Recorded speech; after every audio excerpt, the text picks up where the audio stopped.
So hello guys, welcome to Java is Awesome. Or in this video we are going to talk about if else and if else. You can see here, and this is called ladder if else. Okay, so if you are aware about ladder if else, so we are saying like ladder if else.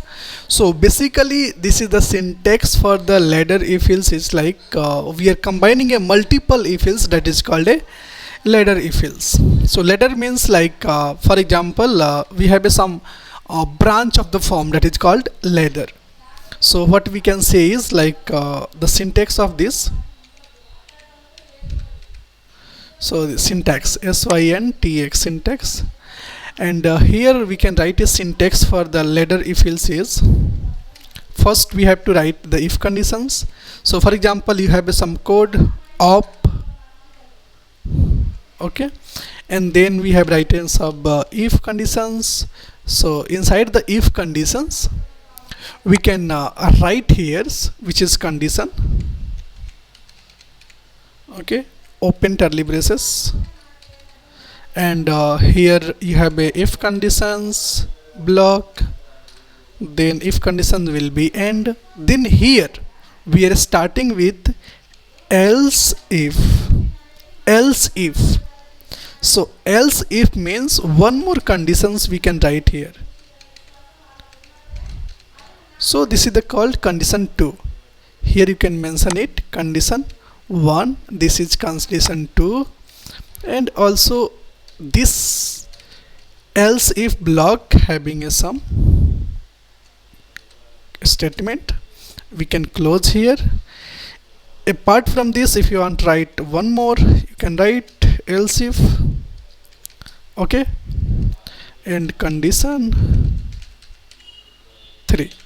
How much you want to give, you can give, that is possible, okay, and you can stop here also, open this bracket,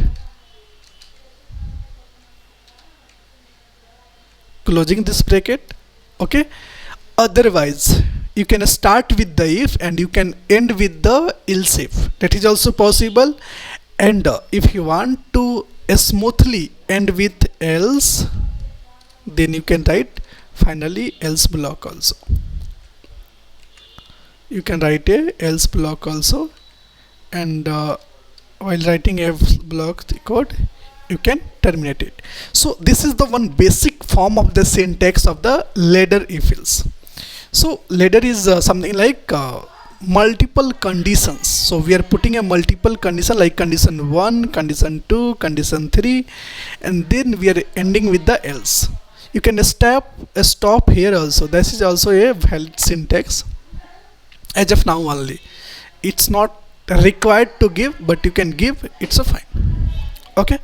So this is the syntax, and this syntax will be work when we have a multiple conditions and multiple things you have to check, then we can go with the ladders. And here that is like infinite, like whatever the number of the if else condition you want to write, that you can write it, there is no issue in that, okay. So let's start with the code. So for example come here, and here we have written some code. So I'm going to write a if else condition, so clean each and everything. So here you can see clean. Now this is the if. So I have written something like, I'm going to write one code, okay. The code will be write a program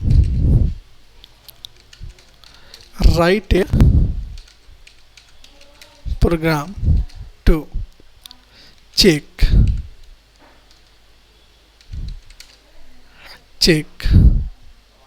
write a program to check given number is 0, positive or negative or n negative. This is the simple things which we can take. So simply what I can do is I can write one if conditions. So first I want a number. So focus here. Whenever you want to do something operations with the numbers, so first we have to take numbers. So I have a one number called something, anything, 10. Okay. Now I have to write a code which will check the given number is 0, positive or negative. Then simply I can write one if, and I can check number is, if the given number is less than what, 0, then I can say simply s out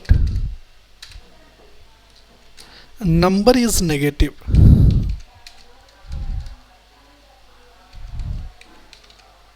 Number is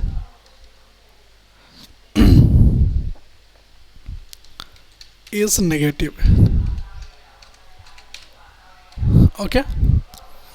If it is not, then I want to write if else block one more times. Why? Because I want to check the number is greater than 0.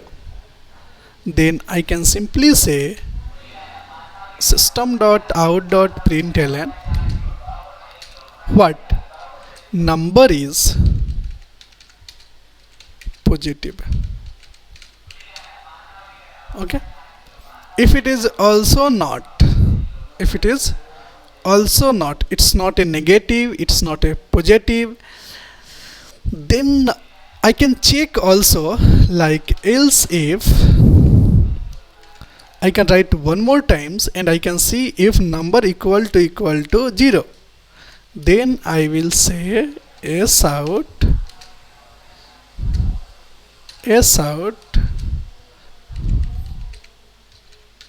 number is 0. For example, the number is something which is not a number. The user is given some different things, okay, which is maybe the some double value or maybe the some 0.0 something like that. So we can consider those value as a if condition in the end, and we can print s out please provide number only. Please provide number only. So this is one of the basic code I have written, which is checking the given number is 0, positive, negative. So this is I have done with the ladder, which is multiple if else conditions block I have. So how it will execute it, I'm going to give you a demo. Okay. So, and just remember it, like whatever I am tracing this code, you have to understand. So what will happen is, this is my own class. Okay. The class name is test if class. I don't know this class name. JVM don't know this class name. So what we have done, we have given like Java C class name dot Java with, we have compiled it. So compilation is successful. If in this Eclipse you are not able to see any red line, so it means that your program is compiled successfully. Okay, in the Eclipse.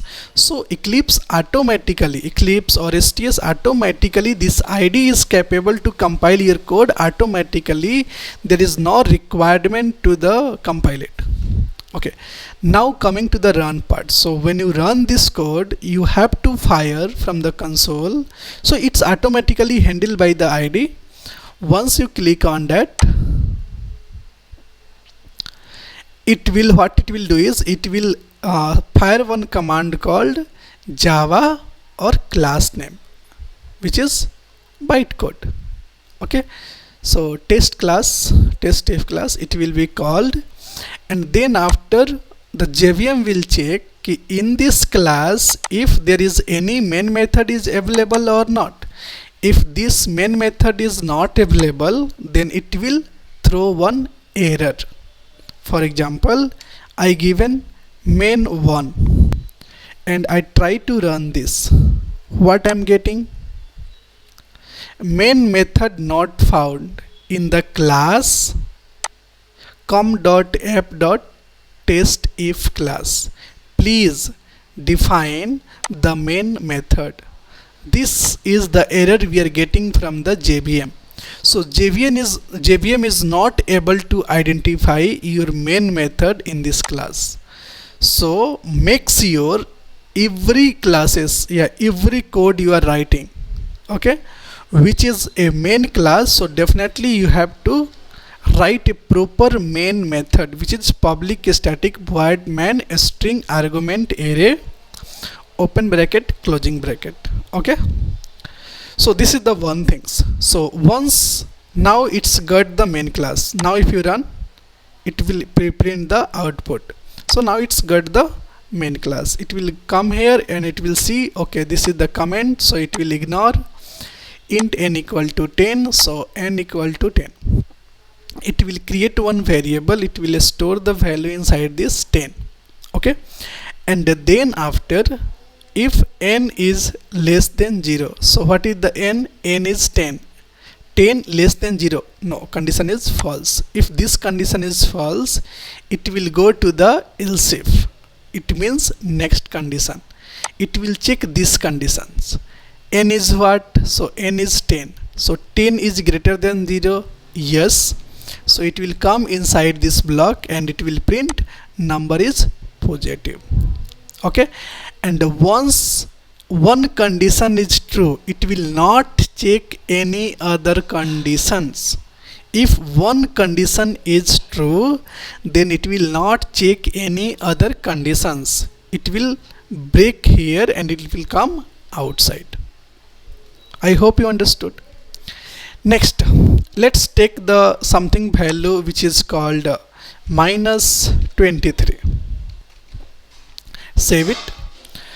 So if you give minus 3 and if you run it, so how it will be executed? It's saying like number is negative. So n is minus 23, it will come here. N is minus 23. So minus 23 is less than 0. Yes. So it will come inside this and it will print number is negative. It will not go and check any other conditions now. If first one is condition is true, it will not go and check any other condition. It will print those code and it will come back. For example, here number is 0. What will happen? It will go here, it will check number less than equal to 0.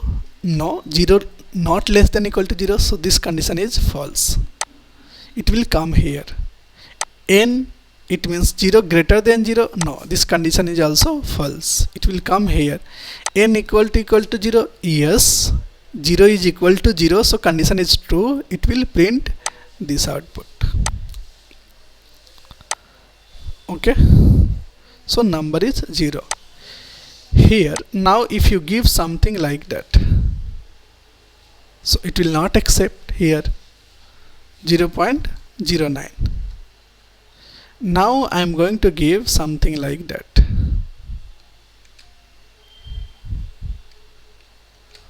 And now I will execute it. So A is what? 65. So this will internally convert in 65 because A ASCII number is 65. I will teach you the ASCII number also. It's a very important. So every character having a one ASCII value. So based on the ASCII value, it will calculate the n number, and based on that, it will do the operations. Okay. So this is the character, but it narrates convert to the integers. Okay. So because of its printing, number is a positive, and A ASCII value is 65. Okay. If you take something here, the value called percentage, so it will not accept basically. Okay, and comparison will not be happen, so it will not go to the else code as of now. But in the rare case, if something is happened, so it will go to the, if all those condition will be false, it will go to the else block. And it, if this condition is false, this condition is false, this condition also false, then it will go to the else, and it will print please provide number only. Okay, so for that I have written this code, but that is not required also. You, if you want, you can remove it also. Okay, that is also fine. You can save and you can execute your code. Number is positive. So this is also possible. Give the if condition, then else if, then else if. Okay, and then after, if you want, you can give else condition, otherwise it's a optional. Okay, so I hope you understood like what is the ladder if else with these examples, and we can proceed further and we can touch so many code related to the if else, and we can discuss more about it. Okay, thank you so much. We can meet next video.